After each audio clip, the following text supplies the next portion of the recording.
Saudações zoológicas! Eu sou a Amanda. E eu sou o Bruno. E hoje é dia de Plantão Zoomundo e a gente trouxe para vocês uma matéria que saiu no site Science News sobre os animais mais resilientes do mundo, que são os tardígrados. E essa matéria, ela traz um compilado de trabalhos científicos que foram feitos sobre esses animais nos últimos 10 anos. E o título da matéria é: Tardígrados podem nos ensinar como lidar com os rigores das viagens espaciais, e neste Plantão Zoomundo você vai descobrir o porquê. Primeiro, começando a entender como que eles são tão resistentes, né? E que tipo de resistência eles têm. Primeiro assim, quem são os tardígrados? Os tardígrados têm um nome popular bem fofinho, são chamados de ursos d'água, porque eles estão sempre vivendo ali em regiões úmidas. Sim. E eles são um dos animais mais comuns do mundo. Você encontra tardígrados em praticamente todos os ambientes úmidos Sim. que existem aqui no planeta Terra. Só que por que a gente não vê eles andando por aí? Porque em sua maioria os tardígrados são seres microscópicos. As maiores espécies têm pouco mais de 1 milímetro de comprimento. Então os bichos, a maioria é microscópico, você não consegue ver a olho nu. E existem mais de 1.300 espécies conhecidas até então. Só que a lista de características, de condições ambientais que os tardígrados aguentam, ela é bem extensa, né, Amanda? Pois é, para começar com a temperatura. Então, os tardígrados, eles suportam temperaturas extremas, frias e quentes. Então, eles conseguem, por exemplo, suportar temperaturas frias de cerca de menos 272 graus Celsius. O que é praticamente o zero absoluto, né? Exatamente. 1 grau a menos já atinge o zero absoluto. O zero absoluto. Então, eles conseguem ali viver quase no zero absoluto, e também eles suportam temperaturas tão quentes quanto 150 graus Celsius. Então, eles vão de um extremo ao outro ali de boa. Eles são os únicos animais que conseguem suportar o vácuo do espaço. Então, tardígrados já foram levados para o espaço, né, onde foram feitos esses testes, e eles suportam aí ficar ali no vácuo do espaço, o que é impressionante. Por até 10 dias, né? Então, os bichos são impressionantes mesmo.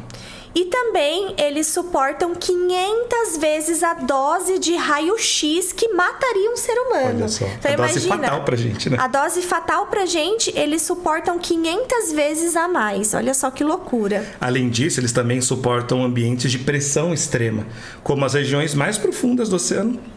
Para eles não é problema nenhum. E se por acaso o ambiente aquático onde ele está seca, também não é um problema para o tardígrado, porque ele consegue resistir muito bem à desidratação e à inanição. Ele não morre de fome. Ele fica lá muito tempo resistindo à falta de comida, né? E é interessante que os tardígrados, eles sobrevivem a várias condições ambientais que praticamente não existem no planeta Terra. Então isso, obviamente, é uma prova de que eles vieram do espaço, não é verdade? Não. Na verdade, já surgiu em algum momento aí essa hipótese de que os tardígrados poderiam ser extraterrestres, porque afinal eles suportam condições aí, por exemplo, de vácuo, né, ausência aí, mas não. Né, estudos de DNA do tardígrados, eles têm o DNA sequenciado e mostram que eles têm DNA aqui, né, de organismos da Terra. De animais terrestres. De animais terrestres. Inclusive, os tardígrados, eles são parentes próximos dos artrópodes. Né, os artrópodes que incluem insetos, aracnídeos, crustáceos, enfim. Ele não é um artrópode, mas é um parente ali próximo do grupo dos artrópodes. E é um animal incrível, né? O que dizer de um bicho que faz criptobiose, que é essa redução aí drástica do metabolismo. Então, para ele conseguir suportar determinadas condições que a gente já falou aqui, ele entra nessa fase de suspensão do seu metabolismo. E uma coisa interessante é porque essa foto que a gente está vendo aqui é como ele é naturalmente, né? Então ele tem esse corpo com esse formato, com essas patinhas. Mas quando ele está resistindo a essas condições, ele não fica nesse formato. Sim. Ele acaba se transformando num tipo de tonel, que é o que a gente vai ver. Isso, agora. A gente vai mostrar mais adiante. Lembrando aqui que eles têm 4 pares de patas, né? Dá pra ver bem aí nessa foto de microscopia eletrônica. Por isso não são insetos também. Exatamente. Bom, então essa é a matéria, esse é o print da matéria que saiu semana passada, né, nesse portal que é o Science News. E aí eles fizeram um compilado do que a gente sabe sobre o tardígrado em termos dessas condições extremas, né? Então, o que se tem estudado sobre ele, sobre os componentes que formam o corpo dele, né, que fazem com que ele seja tão resistente assim. Então, eles fizeram essa matéria compilando esses artigos, sendo que o último artigo que eles citam na matéria foi desse ano, de fevereiro ou março desse ano, 2022, então super recente, né? Então, nesse vídeo você vai descobrir o que a gente sabe de mais recente no ambiente científico sobre os tardígrados. Sobre principalmente a fisiologia deles.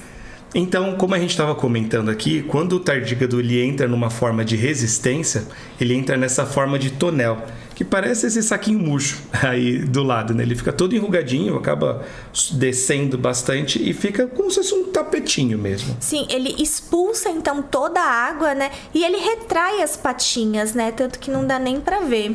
Muito legal, né? Parece uma tartaruguinha. Igual de desenho animado, né? Que as tartarugas, na verdade, não retraem elas.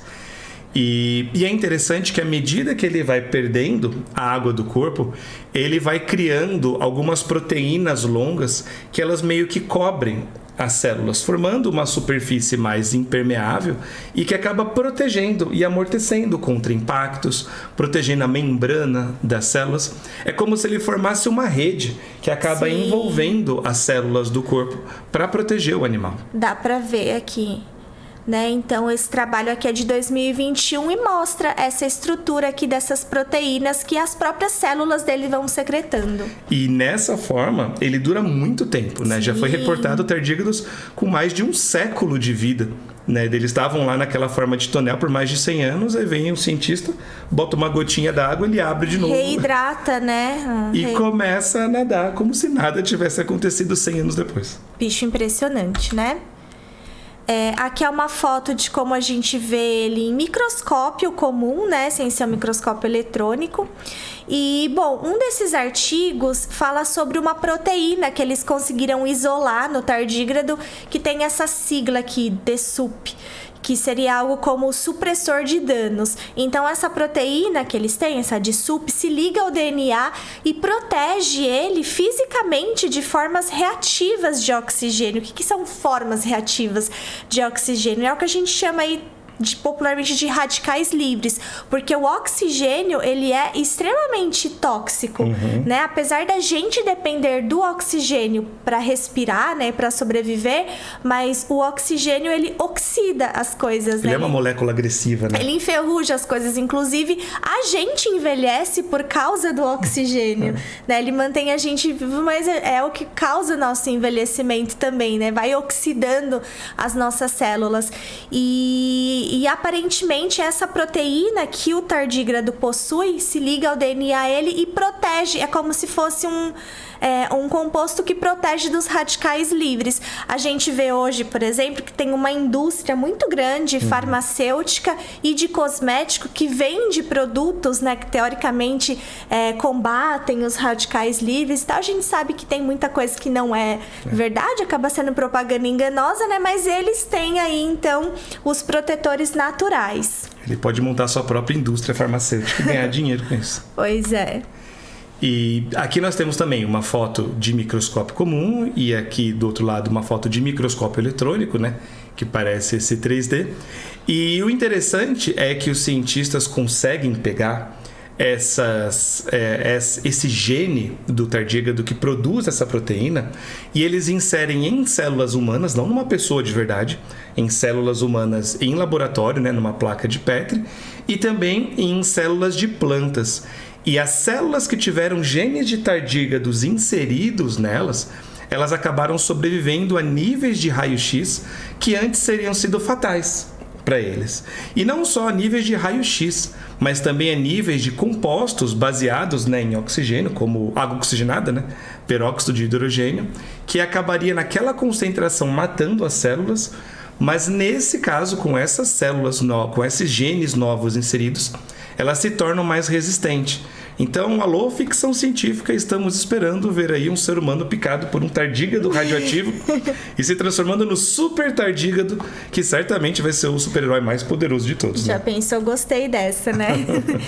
Mas olha só que interessante, né? Como a ciência funciona. Então, primeiro, descobriram esses compostos, né? E aí, mais especificamente, essa proteína, isolaram, pegaram o gene que codifica essa proteína e aí inseriram em culturas de células humanas e células de plantas para ver os efeitos. E os efeitos são semelhantes aos efeitos nos tardígrados, né? Então, ou seja, realmente essas proteínas protegem ali qualquer que seja o organismo contra esses danos, o que é incrível, né? Então, é um baita de um avanço aí, né, para a ciência. E é legal também, porque isso mostra pra gente como funciona a ciência básica. Né? Nem sempre você sabe pra que vai funcionar uma coisa. Então, muitas vezes você vê críticas do pessoal falando, por exemplo, mas pra que estudar esse bicho? Pra que ficar coletando água nesse lugar? Bom, agora, porque a gente está começando a descobrir possíveis aplicações desse conhecimento na prática. Se ninguém tivesse estudado os tardígrados antes e descoberto novas espécies, a gente não teria isso hoje.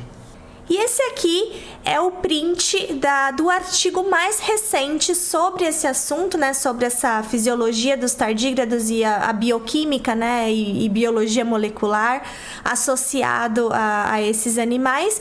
Esse artigo que é do começo de 2022 e é um artigo que, na verdade, não é só sobre o tardígrado, mas, na verdade, ele fala sobre organismos que sobrevivem a condições extremas. Então, você tem alguns vermes, né, entre aspas, nemátoda, né, que é um tipo de verme, entre aspas, porque a gente chama muitos animais de corpo alongado, muitos invertebrados de corpo alongado de verme. Então é um nome popular, assim. Mas, enfim, os tardígrados não são os únicos animais que resistem a condições extremas, apesar de serem os que sobrevivem às condições mais extremas de todas, mas nesse artigo eles pegaram, então, algumas proteínas, algumas células de vários animais e introduziram em culturas de células humanas. E um desses animais é o tardígrado. Aqui tem uma ilustração bem legal desse trabalho. Então, eles pegaram algumas proteínas de tardígrado, introduziram em células humanas e essas células, elas ficaram protegidas da apoptose. O que é a apoptose? É a morte celular programada. Então, no nosso corpo, no corpo, né, dos animais, de uma maneira geral, dos seres vivos, as células, elas vão sofrendo essa morte quando tem alguma coisa errada, quando a célula já não funciona bem, quando já está envelhecida, as nossas células têm esse mecanismo, que é até um mecanismo de defesa. Por exemplo, contra as células tumorais, né? Às vezes a gente começa a formar células diferentes, células com tumores, mas a gente tem esse mecanismo de defesa, né? E a célula acaba morrendo. Normalmente os tumores são essas células que escapam do processo também. Exatamente. Né?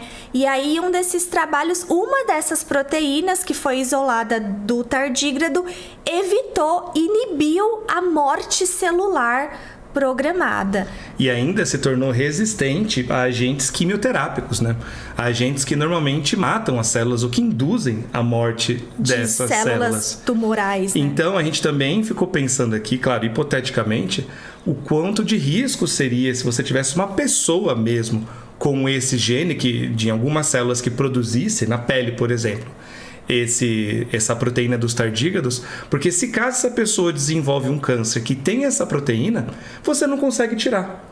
Nem com radioterapia, porque vai aguentar a radiação muito maior do que o normal, nem com quimioterapia. Então, olha o risco disso tornar um super câncer numa pessoa. Por outro lado, isso poderia ser a chave para a vida eterna? Quem ou sabe? Para uma vida prolongada, porque se as suas células não morrem, né? Elas vão trocar menos, perder menos o telômero, que é a partezinha final do DNA. Quem sabe? Então... E uma coisa muito legal é que existem restos, pelo menos, né, de tardígrados na Lua. No ano de 2019, em abril desse ano, a sonda israelense Bereshit se chocou com a Lua e ela estava levando, né, alguns tardígrados dentro dela. A intenção não era se chocar com a Lua. Não, foi um acidente. Foi um acidente, era pousar, mas no meio do pouso ela acabou se chocando com a Lua e quebrando e espalhando uma população imensa de tardígrados na Lua. Agora, o questionamento é, eles estão vivos? Será que eles estão vivos? Será que tem tardígrados povoando a Lua? E, na verdade, não, né? Porque, como o Bruno falou, eles conseguem sobreviver aí no vácuo, né? Por até 10 dias. Por até 10 dias. Então, como isso foi em 2019, né? Já são 3 anos. Eles provavelmente não vão estar lá, assim. Mas é impressionante a gente saber que... Eles provavelmente sobreviveram por 10 dias na Lua, né? Exatamente, ficaram por 10 dias na Lua. Teve 10 dias, provavelmente foi o primeiro caso na história, né? Em que animais ficaram mais de uma semana na Lua. Eu não sei, as missões humanas não duram tanto tempo, né? Não. Então, pronto, bateram um recorde aqui internacional. E em junho de 2021, do ano passado, a SpaceX, que é a empresa do Elon Musk, levou lá para a Estação Espacial Internacional cerca de 5.000 tardígrados que vão ser estudados por lá mesmo, né? Então, o pessoal que vive na Estação Espacial Internacional faz vários estudos, vários experimentos, cultivam plantas, cultivam micro-organismos por lá, justamente para verificar os efeitos da microgravidade nesses organismos. E com os tardígrados não é diferente. Então, eles foram levados para lá para esse tipo de estudo em microgravidade e também para testar os efeitos aí da radiação e do vácuo nos tardígrados, né? Fazer mais estudos sobre eles. E por que a gente quer estudar tudo isso, né? Qual que é a importância disso tudo? A exploração espacial é um passo muito importante para a ciência como um todo e talvez até mesmo para o futuro da humanidade. A gente vai precisar fazer exploração espacial até para dar uma continuidade em algum momento para a nossa própria espécie. E só que a exploração espacial depende de uma série de fatores que são muito complicados. Você tem a exposição à radiação, a exposição a ambientes extremos, onde que você vai criar comida para tanta gente, depende de quantas pessoas você levar. A diferença da gravidade, né? Exatamente, as diferenças de gravidade. Então, estudando organismos que conseguem sobreviver a condições extremas, você pode extrair o que eles têm de melhor e isso acabar se transformando numa tecnologia para a gente. Imagina um dia, por exemplo, a gente poder cultivar uma plantação no solo de Marte, inserindo esses genes de tardígrado que permitiriam com que as plantas elas pudessem sobreviver naquele ambiente mais extremo do planeta vermelho e você talvez só tivesse que enterrar um pouco de adubo ali em volta e regar eventualmente, né? Porque não tem água em Marte, mas isso talvez não tem água líquida em Marte, mas talvez isso facilitaria bastante esse passo, né? Pois é, e não é a primeira vez, né, que levaram tardígrados para o espaço. Na verdade, a gente só sabe que eles resistem ao vácuo do espaço porque já foram levados em outras missões em anos anteriores para testar isso. Mas os tardígrados são um dos animais que são mais comuns, né, que são levados para a estação espacial, enfim, para todas essas missões, justamente porque os cientistas têm muito interesse em estudar esses animais por tudo isso que o Bruno comentou. Não são muitos animais que aguentam tudo isso, né? Justamente, então é importantíssimo e a gente pode esperar que mais tardígrados vão para o espaço e mais estudos sobre eles vão surgir para os próximos anos. E aí também uma coisa legal é, será que eles podem nos ajudar a entender a vida alienígena fora da Terra? Aliás, será que tem vida fora da Terra? Bom, a gente gravou um vídeo recentemente com o nosso grande amigo Schwarza, conversando um pouco sobre esse tema. Se você se interessa por esse tema, é só clicar no vídeo que está aparecendo na tela nesse momento. E nos vemos no próximo vídeo. Tchau! E gostaríamos de dedicar este vídeo a todos os nossos embaixadores e embaixadoras que nos ajudam muito a continuar criando conteúdo aqui no canal.